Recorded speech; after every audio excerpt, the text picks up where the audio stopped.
Biden's Assistant Health and Human Services Secretary, a man masquerading as a woman, Rachel Levine, says that sex changes and puberty blockers for minors has the full backing of the Joe Biden administration.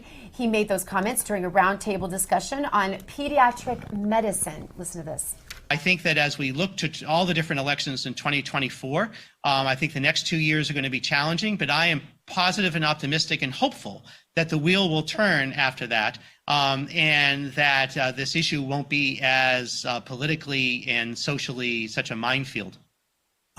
In the meantime, I can say that the children that you serve, and the young people that you serve, their families, and you all as their providers have support at the highest levels of the federal government.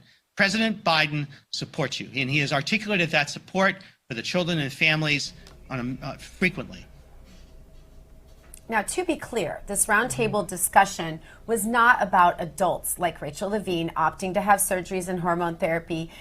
That's that person's right if that's what they want to do. But this discussion was with pediatric doctors. Right. And the topic was transitioning children and how they have the full support of the Biden administration to mutilate children, to desexualize them, Rachel, as you point to, and give them puberty blockers and set up Big Pharma forever. Because you know what? Big Pharma makes big political donations too, don't they, Rachel? Mm-hmm. One of the biggest. Yes. Yeah. Especially Brought now. to you by Pfizer. Remember I saw that video of all the... Pfizer. Yeah. Yes. Yeah. It's big business. It is big business. And, you know, I've noticed even the leaning of some corporate media now to start bashing anything that's not Pfizer. If it's even a drug that's not Pfizer. You notice they're all talking about these weight loss drugs and saying, oh, they're so dangerous and so scary. Well, guess what? Pfizer doesn't have one of those weight loss drugs. I'm starting to take some accounting, let's just say, of my own and noticing that this has a lot to do with who's running commercial ads on these television networks. Do you notice that too?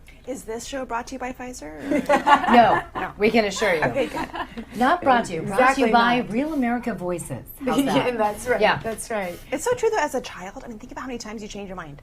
I mean, I thought something at 12, but then at 12 and a half, I thought something else. And then at 14, I thought something completely different than that. Right. You're so erratic and, hormonal, and it's the parent's job to say, yeah, no, we're not doing that. Exactly. This is Well, unstable. I We're did gonna a get through story years ago, just going to that point, and this was years ago before like the housing market crashed, but I remember there were studies coming out, like the average college student or whatever changed their major 8 times, and the average person had 4 different careers, not jobs in a lifetime. And you were talking about your daughter, Lily, who said she feels more comfortable wearing pants, and you feel more comfortable wearing a dress, and blah, blah, blah. Not that she's, whatever.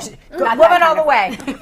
But hey, when I was little, I didn't like wearing dresses. Now I like wearing dresses. That's true. Yeah, you and I talked about I was kind that. of a tomboy, so Yeah. what? I didn't, but if I would have been raised like I was now, maybe I would have thought, oh, I don't know. It's the cool thing to do. Maybe this is Right. There's something That's wrong where with it's me. dangerous. That's where it's It's very a trend. dangerous. Yeah. Yeah. What do you think, Amantia? Well, I think that people are following trends, but also what's the rush? Like, yes, they say that they're depressed and whatever, but if it's really that big of a deal and a lifelong decision that's permanent, because it's not temporary, it's permanent. So why don't you just wait until you're older? Because you have to wait with a lot of things until you're older, till you can get For a a gun, tattoo. to drink, a tattoo. That those are lifelong decisions as well. Right. Why don't you just wait until an older time? Why do we have to do it on kids? Kids are not test bunnies. Kids are there to just grow up and have a good childhood.